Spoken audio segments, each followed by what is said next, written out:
Hey guys, this is Shailendra Pandey on Ambition Classes, your physics mentor.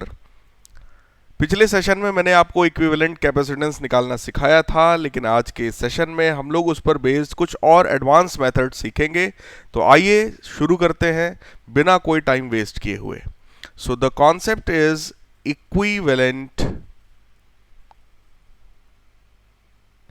Capacitance. You guys can make notes along with me. आप लोग भी मेरे साथ भाई notes बना सकते हैं। If you want to make, you can make with me.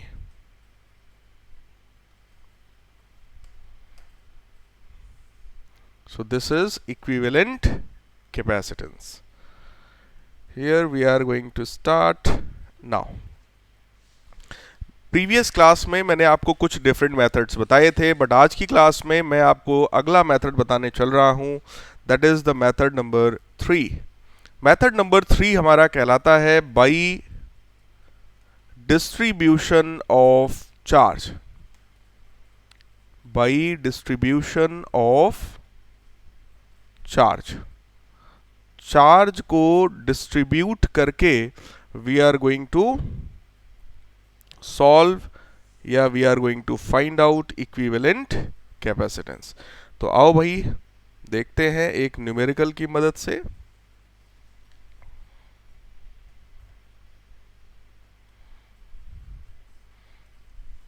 So here I have considered a capacitor.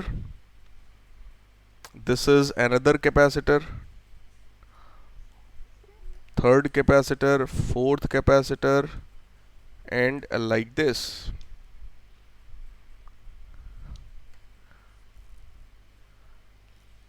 बेटा इसमें दो तरह के क्वेश्चंस बनते हैं। एक होता है जिसमें व्हीट स्टोन ब्रिज आपका बैलेंस्ड होता है, जो मैंने आपको प्रीवियस क्लास में बताया था, और एक इस तरह का क्वेश्चन भी बनता है जिसमें वो अनबैलेंस्ड होता है। तो आज मैं आपको अनबैलेंस्ड व्हीट स्टोन ब्रिज का मेथड सिखा रहा हूं बाई डिस्ट्रीब्यूटिंग चार्ज। तो ये मत कहिएगा कि भाई गुरुजी ने आपको ये मेथड सिखाया नहीं। तो गुरुजी आपको ये सारे ही मेथड सिखा रहे हैं। आइए स्टार्ट करते हैं। यहां पर बेटा हम लोग ये मानते हैं कि जो ए और बी है, क्योंकि ए और बी के अक्रॉस ही हमको इक्विवेलेंट कैपेसिटेंस निकालना है। इट मींस अगर हम लोग कोई सेल या बैटरी कनेक्ट करेंगे, so that will be connected across A and B itself, है ना। इसका मतलब ए की तरफ से कुछ चार्जेस आएंगे, और जितना चार्ज कोई भी बैटरी जितना चार्ज अपने पॉजिटिव से देती है, या आप इनडायरेक्टली ये कह सकते हो कि कोई भी बैटरी जितना पॉजिटिव चार्ज देती है बेटा उतना ही निगेटिव चार्ज देती है, ताकि नेट कितना हो जाए, 0 हो जाए। यहां पर भी वही होगा। अगर ए की तरफ से भाई चार्ज आ रहा है तो that charge will be distributed in the system. तो यहां से ये देखिए कुछ Q चार्ज हमने मान लिया आ रहा है, Q charge let us consider. और वो जो Q चार्ज है उसका कुछ पार्ट ऊपर वाले में गया, लेट अस अज्यूम इसमें गया Q1, और नीचे वाले में लेट अस अज्यूम चार्ज कितना गया, Q2। ध्यान से देखो बेटा, क्योंकि पॉजिटिव सिरे से है तो ये प्लेट भी पॉजिटिव होगा, ये वाला प्लेट भी पॉजिटिव होगा। आइए मैं डार्क कलर ले ले रहा हूं जो आपको क्लियरली विजिबल हो। ठीक, तो ये पॉजिटिव आपका हो गया, ये आपका पॉजिटिव हो गया। I think now it is clearly visible. तो ऑब्वियस है ये निगेटिव होगा, ये भी निगेटिव होगा, जबकि निगेटिव वाली जो बैटरी का पार्ट होगा वो बी से बेटे कनेक्टेड है। तो बी के इन दोनों सिरे में निगेटिव आएगा, यहाँ पे निगेटिव, यहाँ भी निगेटिव, तो ऑब्वियस है यहाँ पर पॉजिटिव होगा। तो इस तरह से सबसे पहले हम लोग क्या करेंगे, we will distribute this plus and minus. ठीक, अब देखो बी की तरफ से भी जो नेट चार्ज आएगा वो क्यू चार्ज आएगा इधर से भी, लेकिन वो कैसा होगा, माइनस क्यू चार्ज होगा। तो वो भी रीडिस्ट्रीब्यूट होगा बेटा, उसका कुछ पार्ट 2C में जाएगा, कुछ पार्ट C में आएगा। तो हुआ क्या कि इसमें चला गया है Q2 चार्ज और इसमें चला गया है Q1 चार्ज। क्यों गया है, बहुत ध्यान से देखो, इसका कैपेसिटेंस C था बेटा तो इसमें Q1 गया था, तो यहां पर भी इसका C है तो इसमें कितना आएगा, Q1 आएगा। बात समझ में आ रही है ना। तो इस तरीके से हम लोगों ने यहाँ पे चार्ज का डिस्ट्रीब्यूशन कर दिया है। अब ये जो बीच वाला ये वाला जो कैपेसिटर है, इसके बारे में मुझे नहीं पता कि मुझे इसमें प्लस लेना है किधर और किधर माइनस लेना है। तो हम लोग रेंडमली जिधर जो मन है उसको ले सकते हैं। लेट अस अज्यूम इसमें जो चार्ज है वो कितना है, Q3 चार्ज है। क्योंकि हम लोग चार्ज डिस्ट्रीब्यूट कर रहे हैं तो इस बार हमने चार्जेस की बात आपसे की है। अब आइए इक्वेशंस बनाते हैं। सबसे पहली इक्वेशन जो Q चार्ज आया था सेल से, that is equal to Q1 plus Q2। This is our equation number 1। ये पहली इक्वेशन हो गई। दूसरी देखिए, फर्स्ट लूप अगर मैं कंसीडर करूं, पहला जो हमारा लूप है उसको अगर मैं कंसीडर करूं तो देखो क्या होगा। मैंने आप लोगों को एक KVL पढ़ाया था, that means Kirchhoff's voltage law. क्या पढ़ाया था? Kirchhoff's voltage law. और ये जो किरचॉफ्स वोल्टेज लॉ है, इसका मतलब होता है summation of all the potential across all active and passive elements of a circuit will be equal to 0। बेटा सेल या ऑल्टरनेटिंग करंट का अगर मान लो सोर्स है, एसी मेंस जिसको बोलते हैं, वो दोनों एक्टिव सोर्सेज हैं because they provide current, they are the source of energy now. ठीक। और कुछ होते हैं पैसिव जो इन एनर्जीज को यूटिलाइज करते हैं, लाइक कैपेसिटर्स, रेजिस्टर्स, जो भी आप पढ़ेंगे अभी आगे भी एक पढ़ेंगे, इंडक्टर। ठीक है, तो ये सब होते हैं पैसिव एलिमेंट्स। तो इन्होंने क्या कहा किरचॉफ साहब ने, इन्होंने कहा कि भाई जो नेट पोटेंशियल होता है एक्टिव और पैसिव दोनों एलिमेंट्स के अक्रॉस, उसका सम 0 के बराबर होगा। तो वही चीज मैंने आपको सिखाई थी। आइए इसको हम लोग इस तरह के एक क्लॉकवाइज लूप कंसीडर करते हैं और इस लूप में देखते हैं क्या होगा। It will become minus Q1 by C minus Q3 upon 2C plus Q2 upon 2C equal to 0। तो यहां से मॉडिफाई करके एलसीएम लेने के बाद इक्वेशन क्या मिलेगी? Q2 minus Q3 minus 2Q1 equal to 0। This is your equation number 2। Coming to next equation, अगर मैं आइसोलेटेड प्लेट्स को देखूं, फ्रॉम आइसोलेटेड प्लेट्स, ये बात मैंने आपको एक लेक्चर में और भी सिखाया था। आइसोलेटेड प्लेट्स का मतलब बेटा जो डायरेक्टली आपकी सेल से कनेक्टेड नहीं है, उन प्लेट्स में भी जो नेट चार्ज होगा, क्योंकि इनिशियली 0 था तो फाइनली भी नेट चार्ज कितना होगा उसमें? 0 होगा। ठीक है, तो देखो मैं कौन कौन सी प्लेट्स को मैं कंसीडर कर रहा हूं, बहुत ध्यान से देखिएगा। I am considering these isolated plate, जिनका पहले किसी और से लेना देना क्या था? नहीं था। लाइक दिस मैंने इन आइसोलेटेड प्लेट्स को कंसीडर किया, ये वाली प्लेट्स को बेटा मैंने कंसीडर किया है। तो अब इन प्लेट्स के लिए अगर इक्वेशन यहां पर लिखी जाएगी तो दैट विल बिकम, चेक करो, Q2 दिख रहा है ना red colour, Q2 plus Q3 minus Q1 equal to 0। This is your equation number 3। Check कर लो बेटा, हमारे पास यही इक्वेशंस हैं, यही हमारे पास अननोन्स हैं। So from these 3 equations, 3 equations हैं, 3 अननोन्स हैं, Q1 Q2 एंड Q3। तो 3 इक्वेशन 3 अननोन सॉल्व करेंगे and from these equations, by solving equation 1 2 and 3 आप लोग सॉल्व कर सकते हैं। Q1 की वैल्यू आएगी 2Q बाई 5, Q2 आपका आएगा 3Q अपॉन 5, Q3 आपका आएगा माइनस Q अपॉन 5। तो इस तरह से Q1 Q2 और Q3 तीनों की वैल्यूज हमारे पास आ गई। अब बेटा किरचॉफ के वोल्टेज लॉ का मैं आपको एक छोटा सा कॉन्सेप्ट और सिखा रहा हूं, फिर मैं इस पेज पे वापस आऊंगा। वो छोटा सा कॉन्सेप्ट क्या है, बहुत ध्यान से देख लो भाई। जैसे मानो हमारे पास एक रेजिस्टेंस ये है और मान लेते हैं भाई एक रेजिस्टेंस ये है, या चलिए सिंपल करते हैं, इसको टफ नहीं करते हैं, सिंपल करके मैं आपको समझा रहा हूं। सिंपली मान लो ये हमारे पास एक रेजिस्टेंस है, ये मान लेते हैं ए पॉइंट है बेटा, ये मान लेते हैं बी पॉइंट है, और हमको ए और बी के अक्रॉस रेजिस्टेंस निकालना है। करंट कुछ ऐसा जा रहा है, इस तरह का करंट अगर इसमें ए से बी जा रहा है तो करंट तो हमेशा बेटा हाई पोटेंशियल से लो पोटेंशियल जाता है, तो इसको मैं हाई रिप्रेजेंट करूंगा और इसको मैं लो रिप्रेजेंट करूंगा। ठीक। पोटेंशियल डिफरेंस निकालने का तरीका देखो क्या है। अगर मैं ए से बी की तरफ जा रहा हूं और मैं कौन सा लॉ लगा रहा हूं, केवीएल। केवीएल क्या होता है? किरचॉफ्स वोल्टेज लॉ, जिसके बारे में अभी मैंने बताया था, summation of the net potential will be equal to 0। अगर मैं इसको अप्लाई कर रहा हूं तो तरीका देखना बेटा क्या है। ए पॉइंट का पोटेंशियल कितना हो जाएगा? V A. भाई ए बी के क्रॉस पोटेंशियल डिफरेंस सही है ना, तो ए का पोटेंशियल अलग रहा होगा, बी का अलग रहा होगा, तभी तो करंट फ्लो हो रहा है। ठीक। सो वी ए, अब आप चेक करो, जब आप ए से बी की तरफ जाओगे तो आपको ये माइनस वाला, ये वाला साइन मिलेगा कि नहीं मिलेगा? ये वाला माइनस ये वाला। ठीक। तो आप क्या बोलोगे? V A minus Ohm's law ने क्या वैल्यू दी? I R equal to V B, equal to V B. Current की डायरेक्शन में हमने लिया, ए से बी की तरफ गए, तो we A minus I are जो है वो इक्वल टू हम क्या लिख देंगे?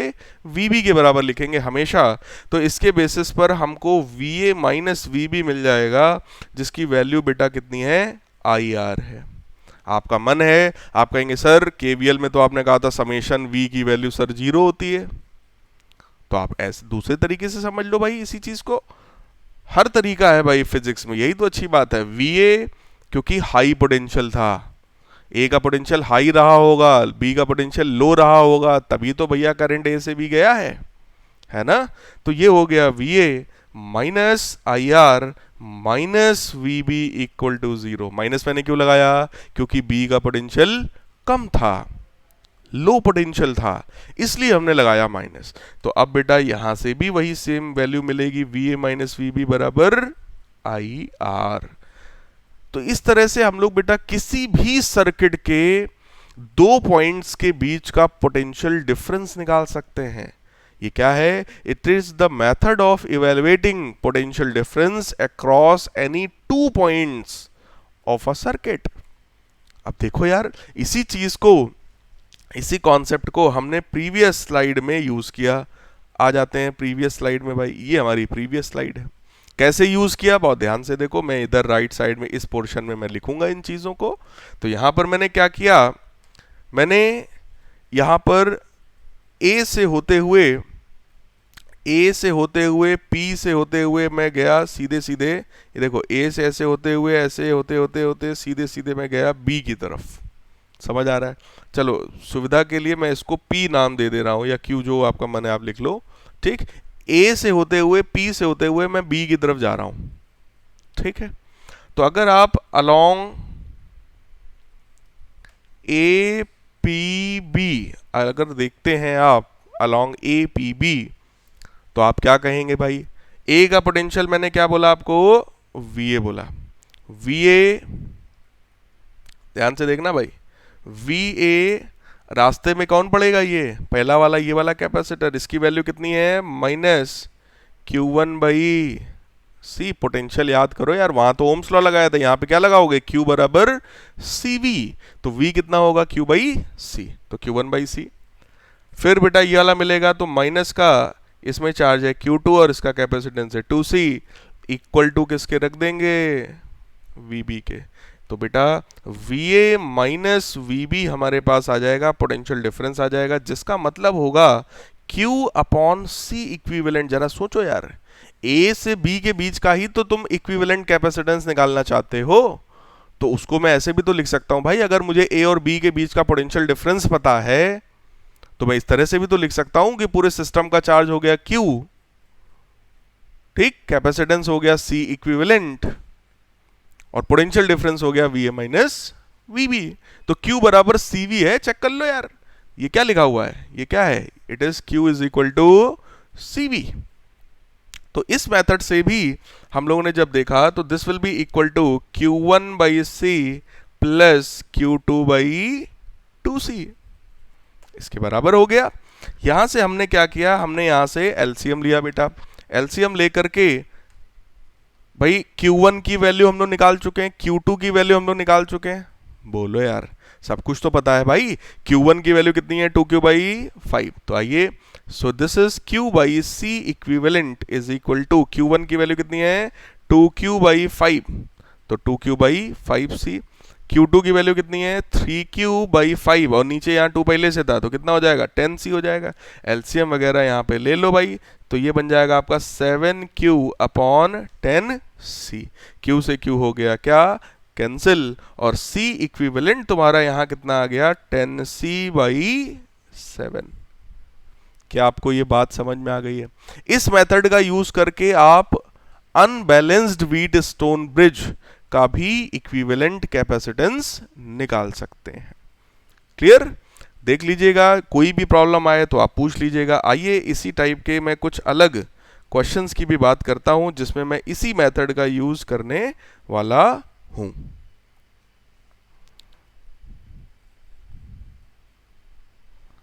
तो नेक्स्ट क्वेश्चन पर आते हैं। अगला जो हमारा क्वेश्चन है वो एक आप समझ लीजिए क्यूब है। क्या है वो? एक क्यूब है। तो मैं इस तरह से एक क्यूब बनाने की देखिए कोशिश कर रहा हूं। ये देखिए जादू, क्यूब आ गया हमारे सामने। ठीक, अब इस क्यूब के हर एक साइड पर बेटा कैपेसिटर लगा हुआ है। क्यूब की हर एक साइड पर क्या लगा हुआ है? कैपेसिटर लगा हुआ है। मान लेते हैं, देखो भाई, ये हमारा मान लेते हैं ए पॉइंट है, और ये वाला जो है हमारा वो बी पॉइंट है। मुझे इन दो पॉइंट्स के अक्रॉस इक्विवेलेंट कैपेसिटेंस निकालना है। तो एक कैपेसिटर ये रहा, एक कैपेसिटर ये रहा, एक कैपेसिटर यहाँ पर है, एक कैपेसिटर ये है, ये है, ये हर ब्रांच में क्या है? एक कैपेसिटर। आई होप देखिए सारे कैपेसिटर्स कंप्लीट कर दिए हैं मैंने। हाँ जी, इस तरह से हर एक साइड में एक कैपेसिटर आपको गिवन है, और ए और बी ये पॉइंट्स हैं, और आपसे कहा जा रहा है कि भाई इक्विवेलेंट कैपेसिटेंस बताओ। तो देखो यार कैसे करोगे आप, वही सेम काम। अगर ए पॉइंट और बी पॉइंट के क्रॉस है तो सेल तो आप ए और बी के क्रॉस जोड़ोगे। ए से अगर आपने प्लस क्यू का चार्ज दिया, बहुत ध्यान से समझना यार, ए से क्या किया हमने, कितना चार्ज दिया? प्लस क्यू का चार्ज अगर हमने ए को दिया है, चलो मैं ऐसा दिखा रहा हूं, ए को मान लो हमने यहां से प्लस क्यू का चार्ज दिया, तो क्या ये चार्ज 3 बराबर पार्ट में डिवाइड होगा? क्योंकि ए से 3 पार्ट्स में बेटा डिस्ट्रीब्यूटेड है। तो ये हो जाएगा आपका प्लस क्यू बाई 3। यहाँ पर भी चार्ज कितना है? Plus Q by 3। इसमें भी चार्ज कितना जाएगा? Plus Q by 3। चेक कर लो यार, ए से डायरेक्टली कितने जुड़े हैं बेटा? यही 3 तो जुड़े हैं, तो सब में कितना हो गया? Plus Q by 3 plus Q by 3 plus Q by 3। Correct है। आ जाओ बी में देखते हैं। अगर इसमें बेटा हमने प्लस क्यू दिया है तो बी वाले में ऑब्वियस है कितना आया होगा? माइनस क्यू आया होगा। तो इसमें minus Q by 3 minus Q by 3 minus Q by 3 जाएगा, तो इसमें कितना हो गया? Minus Q by 3। इधर कितना गया? Minus Q by 3। और देखो इससे डायरेक्टेड ये पीछे वाला ये जो डॉटेड है ये वाला कनेक्टेड है भाई, ध्यान से समझना। तो ये भी कितना है? Minus Q by 3। इस तरह से चार्जेस आए। अब चार्जेस का आगे का मामला देखो, आगे क्या होगा? मेन तो गेम वहीं पर है। आगे देखो भाई, ये जो क्यू बाई 3 है, अब जब ये बेटा आगे बढ़ेगा तो आगे ये फिर से क्या होगा? डिस्ट्रीब्यूट होगा। कैसे डिस्ट्रीब्यूट होगा ये मैं दिखाता हूं आपको। ये जो क्यू बाई 3 का चार्ज, ध्यान से देखो, ये जो क्यू बाई 3 का चार्ज इधर आ रहा है, इस वाले में बेटा कितना जाएगा? इस वाले में कितना जाएगा? चलिए इस वाले में अगर मैं दिखाऊं तो कितना जाएगा? क्यू बाई 6 जाएगा, नहीं जाएगा भाई? जस्ट 2 बराबर पार्ट में बेटा डिवाइड होगा ना, इधर जाएगा क्यू बाई 6 और इसमें भी जाएगा क्यू बाई 6, क्योंकि जब चार्ज इधर से आया तो 2 ही तो कैपेसिटर्स डायरेक्टली कनेक्टेड है भाई। अरे यार, जब 2 ही कैपेसिटर हैं, दोनों का कैपेसिटेंस बराबर है, तो यार बोलो बराबर बराबर चार्ज बटेगा या नहीं बटेगा? बटेगा ना। तो उसी तरीके से यहां पर हमने क्यू बाई 6 और क्यू बाई 6 कर दिया। ठीक, अच्छा भाई, आ जाओ आगे की बात देखते हैं। आगे की बात यह है भैया, हमको निकालना था सी ए बी, ए और बी के क्रॉस हमको इक्विवेलेंट कैपेसिटेंस निकालना था। अब देखो बेटा कैसे निकालेंगे हम लोग ए और बी के क्रॉस। उसके लिए मैं सिस्टम में जो आइसोलेटेड प्लेट्स हैं, जो आइसोलेटेड प्लेट्स हैं, मैं उन प्लेट्स को देख रहा हूं कि भाई कौन कौन सी प्लेट्स हैं जो हमारे पास आइसोलेटेड हैं, जिनका और किसी से लेना देना नहीं है, जो डायरेक्टली सेल से कनेक्टेड नहीं है। सेल अगर तुम जोड़ोगे तो ए और बी के क्रॉस जोड़ोगे, और जरा सोचो कौन से सेल्स, कौन से प्लेट्स हैं जो डायरेक्टली कनेक्टेड नहीं है बेटा, तो जरा चेक करना जो मैं डॉट्स बना रहा हूं क्या ये सही है। सोच लेना भाई, एकदम दिमाग लगा देना, आज पता चल जाए कितना दिमाग है आपके पास। देखो देखो, ये जो मैंने डॉटेड मैंने शो किया, इसके अंदर बेटे 3 प्लेट्स हैं, जरा चेक करो क्या ये तीनों प्लेट्स किसी भी सेल से डायरेक्टली कनेक्टेड नहीं है, तो इसी को हम क्या बोलते हैं, this type of plate system is known as isolated plates. क्या कहते हैं, आइसोलेटेड प्लेट्स कहते हैं इनको। इन आइसोलेटेड प्लेट्स का भी नेट चार्ज कितना होगा, कितना होगा मेरे लाल, कितना होगा, 0 होगा, क्योंकि आइसोलेटेड प्लेट पे भाई पहले भी चार्ज नहीं था, अभी भी चार्ज नहीं होगा, कंजर्वेशन ऑफ चार्ज है ना। तो मैंने वही चीज को बेटा लिखा, कैसे लिखा, बहुत ध्यान से देखो, ये पॉजिटिव से कनेक्टेड है तो ये प्लस होगा, ये माइनस होगा। इधर वाला देखो ये निगेटिव से कनेक्टेड है, ये निगेटिव पार्ट है, तो ये वाला क्या होगा, माइनस होगा, ये वाला प्लस होगा। ठीक, इसी तरह से ये प्लस है, इधर से कनेक्टेड जितने भी हैं, ये वाला प्लस होगा, ये वाला माइनस होगा। बिल्कुल सही है, प्लस माइनस भी पता है यार, अब तो कुछ बचा ही नहीं भाई। तो आप सीधे सीधे क्या बोलोगे, आप कहेंगे कि सर अगर हम लोग यहाँ आइसोलेटेड सिस्टम को देखेंगे तो चार्जेस जरा देखो कितना है, इसमें कितना है, -q/3 plus q/6 plus q/6। तो आइसोलेटेड सिस्टम में भी हमको चार्ज पता चल चुका है कि नेट कितना होना चाहिए, 0 होना चाहिए। और जरा चेक कर लो, ये मैं क्रॉस चेक के लिए बता रहा हूँ भाई, -q/3 इस वाले पे कितना है, प्लस q/6, और इस वाले पर भी कितना है, प्लस q/6। तो चेक करके देख लो, इनका सम कितना होना चाहिए, 0 होना चाहिए, जो कि 0 है। इसलिए हम लोगों ने जो चार्ज का डिस्ट्रीब्यूशन किया है वो क्या है, सही है भाई। जो करते जाओ उसको चेक भी करते जाओ, कहीं गलत ना हो जाए। ठीक, तो ये हमारा एकदम करेक्ट है। फिलहाल मुझे ए से बी के बीच का बेटा पोटेंशियल डिफरेंस चाहिए था, तो मैंने वही प्रीवियस मेथड अप्लाई किया। मैं ए से बी की तरफ जा रहा हूं किसी एक पाथ को सेलेक्ट करते हुए। कैसे जाऊंगा, अब आप देखो, ए से बी हम लोग कैसे चल रहे हैं, देखो आप ऐसे चलो, ठीक, आप ऐसे चलो, फिर आप सीधे सीधे बी की तरफ चले जाओ, या फिर ऐसे चलो, ऐसे चलो, ऐसे चलो। कुल मिला के ए से बी जाना है, और ए से बी जाने में आपको मिनिमम 3 कैपेसिटर्स पार करने ही पड़ेंगे। तो बेटा VA माइनस VB की वैल्यू अगर मैं लिखूं, जो मैं इक्वल टू VB लिखता था ना उधर, वो मैं इधर ही ले आया, तो कितना बन गया, VA माइनस VB। जरा ध्यान से देखना, Q/C करेक्ट है, प्लस अगला जब चलोगे इसका, इसमें चार्ज कितना है भाई, Q/6, प्लस अगला ये वाला जो है, इसमें चार्ज कितना है भाई, प्लस Q/3। बोलो यार, समझ आ रहा है ना, नहीं आ रहा हो भाई, इक्वेशन बना लेना। मैंने क्या सिखाया था, KVL जिधर की तरफ पहुंचेंगे बस उसका चार्ज लेंगे यार। देख लो, मैं आपके लिए वो भी बना दे रहा हूं भाई। ए पॉइंट का पोटेंशियल VA क्योंकि हाई पोटेंशियल रहा होगा, बोलो यार करंट ए से बी की तरफ जा रहा है तो ये हाई रहा होगा। सो VA देखो माइनस पे पहुंचे हो तो माइनस का Q/3 डिवाइड बाई C। फिर ऐसे गए इधर की तरफ, बोलो किधर पहुंच रहे हो, minus, so minus Q/6 upon C। फिर इधर किधर पहुंच रहे हो, माइनस, सो Q/3 अपॉन C। अरे यार इक्वल टू क्या, VB। ठीक, सॉल्व कर लो भाई मेरे, यहां से आपको VA माइनस VB मिल जाएगा। और VA माइनस VB की जो वैल्यू यहां पे मैं एलसीएम लेकर के सॉल्व करूंगा, that will B 5Q/6C LCM लेने के बाद। ठीक बेटा, यहां से हम लोग C इक्विवेलेंट निकाल लेंगे, that will B Q upon potential difference. तो भैया पोटेंशियल डिफरेंस अपने को पता था, ये सब कैंसिल हो जाएगा, कितना आएगा 6C/5। Now the question is solved. अगर इस तरह का कोई क्यूबिकल सिस्टम आपको बना करके दिया जाए और आपसे कहा जाए कि भाई इसको सॉल्व करो, तो हम लोग इस तरह के क्वेश्चंस को भी सॉल्व कर सकते हैं।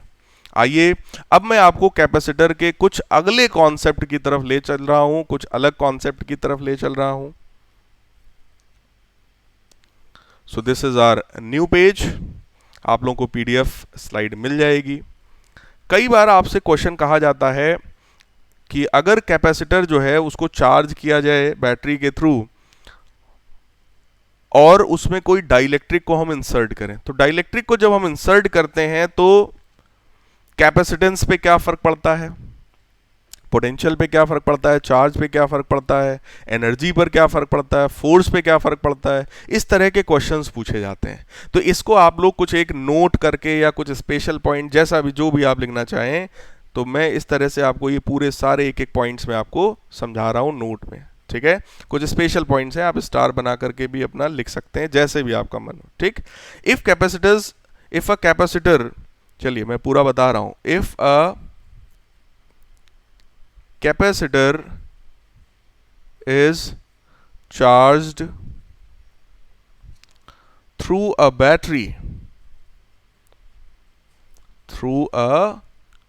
बैटरी एंड its capacity मतलब capacitance and its capacity is changed। कैसे चेंज किया गया है, दो मेथड से चेंज किया गया है। सबसे पहला मेथड क्या है, by inserting a dielectric slab. आपने डाइलेक्ट्रिक स्लैब उसमें क्या कर दी, इंसर्ट कर दी, और रिमूविंग द स्लैब, पहले से इंसर्टेड थी और आपने हटा दिया, रिमूविंग द स्लैब, ठीक। दूसरा हमने क्या किया, by changing the distance between the plates, distance between the plates. बेटा जो कैपेसिटर होता है उसका कैपेसिटेंस भाई कितना है, C is equal to epsilon naught A by D. अगर आपको कैपेसिटेंस की वैल्यू चेंज करनी है तो उसके लिए या तो भाई डाइलेक्ट्रिक को इंसर्ट करो या उसको हटा दो, या फिर आप उसके बीच की डिस्टेंस को बढ़ा दो या घटा दो, ठीक, या फिर third both means combination of above two. तो हमने क्या किया यहां पर, हमने यहां पे यही काम किया, ठीक। मैं दोनों सब कुछ लेकर चल रहा हूं, एकदम कॉम्प्लेक्स केस बना रहा हूं, ध्यान से सुनिए। हमने यहां पे क्या किया, जो एक डाइलेक्ट्रिक हमने स्लैब इसमें इंसर्ट किया जिसका डाइलेक्ट्रिक कांस्टेंट है बेटा 4, और डिस्टेंस जो थी प्लेट्स के बीच की उसको मैंने हाफ कर दिया। तो मैंने एक डाइलेक्ट्रिक इंसर्ट किया है जिसका डाइलेक्ट्रिक कांस्टेंट 4 है, और डिस्टेंस को मैंने, उनके बीच की जो डिस्टेंस होती है ना, प्लेट्स के बीच की डिस्टेंस d डैश, उसको मैंने क्या कर दिया है, d/2 यानी पहले से आधा कर दिया है। अब मैं चेक कर रहा हूं कि भाई इन सब चीजों का क्या इफेक्ट है, what is the effect of all these things. आइए देखते हैं। तो यहां पे मैं दो डिफरेंट केसेस ले रहा हूं, तो एक तरफ मैं लिखूंगा केस 1। केस 1 क्या है, व्हेन बैटरी इज रिमूव्ड, क्या है, battery is removed. Next case आप समझ ही गए होंगे, बैटरी को रिमूव नहीं किया गया, ठीक है। इस तरह के बेटे दो केसेस मैंने यहां पे लिए हैं।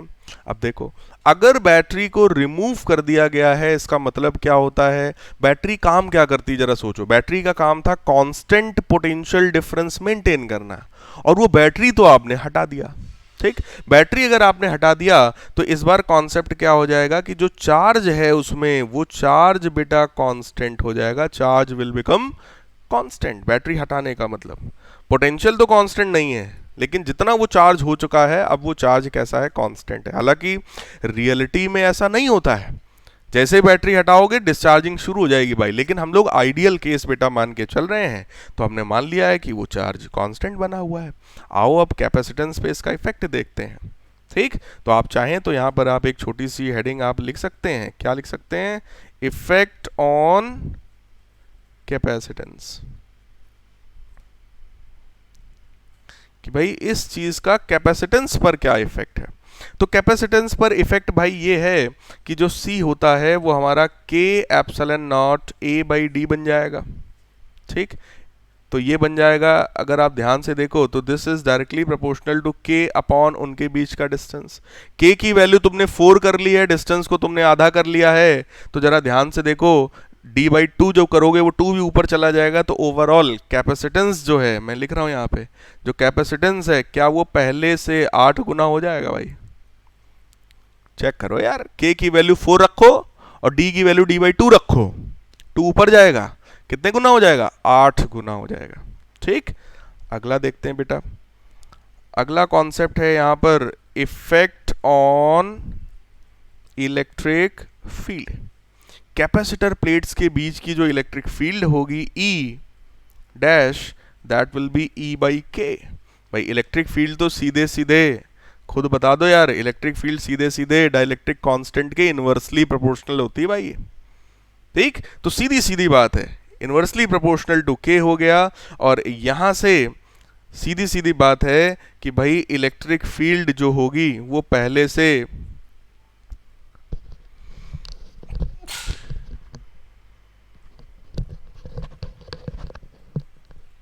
सॉरी भाई, ये मत समझना गुरुजी को कोरोना हो गया, कोरोना नहीं हुआ है, सिर्फ छींक आई है। ठीक है, आइए, तो E डैश की जो वैल्यू है वो कितनी हो गई?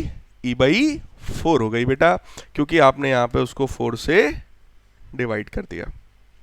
ठीक, इनवर्सली प्रोपोर्शनल था ना यार। अगली चीज क्या है? Effect on potential difference. Potential difference पे भाई क्या प्रभाव है इसका? V जो होता है बेटा Q बाई C के बराबर होता है। चार्ज कांस्टेंट है, इसका मतलब V is inversely proportional to C। तो आप सीधे सीधे बोलेंगे कैपेसिटेंस अगर 8 गुना हुआ है तो पोटेंशियल 8 गुना क्या हो जाएगा? कम हो जाएगा। सही है ना? ना समझ में आए तो वीडियो को फिर से बैक करिए, चीज़ों को फिर से ध्यान से सुनिए, है ना? कुल मिलाकर बात आपको समझ में आनी चाहिए। ध्यान से देखोगे भाई मेरे तो समझ में आएगी। ठीक, अब अगला देखो आगे का क्या है। Effect on stored potential energy. जो पोटेंशियल एनर्जी उसके अंदर स्टोर्ड है बेटा, कितनी स्टोर्ड है? वैसे तो फॉर्मूला सबको रटा होगा, कौन सा? U is equal to half CV square. लेकिन मैं उस फॉर्मूले को नहीं लूंगा। क्यों नहीं लूंगा? क्योंकि मुझे V के बारे में नहीं पता अभी पोटेंशियल का क्या है। पोटेंशियल या तो आप ऊपर ये वाला कॉन्सेप्ट यूज करोगे, पोटेंशियल 8 गुना कम हो गया। ठीक, तो इससे इसके लिए हम लोग क्या करेंगे? ये वाला फॉर्मूला यूज कर लेंगे। अरे यार ये भी तो होता है ना फॉर्मूला यार, इसको भी तो यूज कर सकते हैं। चार्ज आपका कांस्टेंट है भाई, तो U will be inversely proportional to C। तो आप साफ साफ देख लो U डैश की वैल्यू पहले से 8 गुना क्या? कम। Clear? This was your case number 1। ये हो गया आपका केस नंबर 1। आ जाओ नेक्स्ट केस की तरफ चलते हैं। अगला केस तो मैं उसको यहां से लिख रहा हूं, that is your case number 2। ये था हमारा यहां पर केस नंबर 1। अब आ गए हम case number 2। But red colour मुझे लग रहा है कुछ मजा नहीं आ रहा है, तो आ जाओ अगला कलर ले लेते हैं यार, कलर्स की कमी नहीं भाई। अब केस नंबर 2। केस नंबर 2 में बेटा क्या है कि अभी तुम मान के चल रहे हो कि नाउ बैटरी इज कनेक्टेड। क्या हम मान के चल रहे हैं कि बैटरी कनेक्टेड है और आपने एक डाइलेक्ट्रिक उसमें इंसर्ट कर दिया। पिछले में क्या था कि बैटरी बेटा डिसकनेक्टेड थी तो चार्ज कांस्टेंट था। अभी क्या बैटरी कनेक्टेड है तो बोलो यार इस बार क्या कांस्टेंट होगा? पोटेंशियल कांस्टेंट होगा। So everything will be same, बस आप क्या मान के चलोगे? Potential will be constant. तो आओ इस बार फिर से चेक करते हैं। इफेक्ट ऑन कैपेसिटेंस, कैपेसिटेंस पे क्या प्रभाव पड़ेगा, देख लो यार। कैपेसिटेंस पे अगर आप ध्यान से देखोगे तो दैट इज प्रोपोर्शनल टू के बाई डिस्टेंस, ठीक। So it will be again 8 times. तो भाई बैटरी जुड़ी हो न जुड़ी हो, कैपेसिटेंस की सेहत पे फर्क जो पड़ रहा था पहले बस वही अभी भी पड़ रहा है। 8 गुना पहले भी हो रहा था, 8 गुना अभी भी हो रहा है। तो बैटरी के होने या ना होने से उसकी सेहत पर फर्क नहीं पड़ता है। क्लियर? नेक्स्ट, नेक्स्ट क्या है भाई? Effect on charge stored, effect on charge stored. कितना चार्ज, पिछली बार पोटेंशियल पे देखा था, अभी मैं चार्ज पे देख रहा हूं, ठीक। तो बेटा जो चार्ज होता है Q बराबर CV होता है, V तो तुम्हारा कांस्टेंट है तो Q प्रोपोर्शनल टू C होता है। तो आप भी सीधे सीधे कहोगे Q डैश की वैल्यू 8 टाइम्स Q हो जाएगा। कैपेसिटेंस अगर 8 गुना हुआ है तो चार्ज भी कितने गुना हो जाएगा? 8 गुना हो जाएगा यहाँ पर। नेक्स्ट है इफेक्ट ऑन इलेक्ट्रिक फील्ड। भाई पोटेंशियल तो कांस्टेंट ही है तो उसको वो बात खत्म हो गई। इलेक्ट्रिक फील्ड की बात करते हैं। इलेक्ट्रिक फील्ड का गेम क्या है भाई? इलेक्ट्रिक फील्ड को इस बार अब हम लोग सीधे सीधे पोटेंशियल के टर्म्स में देखेंगे तो that will become V by D. तो V तो कांस्टेंट है बट D जो है आपने वो D बाई 2 कर दिया है। तो जरा चेक करो क्या इलेक्ट्रिक फील्ड 2 गुना हो जाएगी। अब आप कहोगे गुरुजी आप हर बार फॉर्मूले अलग अलग ले रहे हैं। लेफ्ट साइड में सर आपने लिखा था इलेक्ट्रिक फील्ड बराबर E बाई के और राइट साइड में आप लिख रहे हो इलेक्ट्रिक फील्ड बराबर V बाई डी। तो बेटा मैं ऐसा काम सिर्फ इसलिए कर रहा हूं क्योंकि लेफ्ट साइड में चार्ज कांस्टेंट था तो मैं हर फॉर्मूले को चार्ज के फॉर्म में ला रहा था। और चार्ज के फॉर्म में इलेक्ट्रिक फील्ड को अगर सोचो तो 1/4πε0 बाई आर स्क्वायर, चार्ज के फॉर्म में। और यहां पोटेंशियल के फॉर्म में देखोगे भैया क्योंकि इस बार पोटेंशियल कांस्टेंट है तो V बाई डी, ठीक है ना। जो कांस्टेंट बेटा उसके फॉर्म में देखना। अगली चीज क्या है? Effect on stored potential energy. Potential energy अभी इस बार देखो फॉर्मूला मैंने कौन सा लिया? Half CV square. क्यों लिया? क्योंकि V कांस्टेंट है। अब आप सीधे सीधे बोल सकते हो भाई U प्रोपोर्शनल टू क्या है? कैपेसिटेंस। तो U डैश की वैल्यू 8 टाइम्स U हो जाएगी। जो पहले था उसका 8 गुना हो जाएगा। तो पोटेंशियल एनर्जी कितने गुना हो गई? 8 गुना हो गई। क्लियर है गाइस?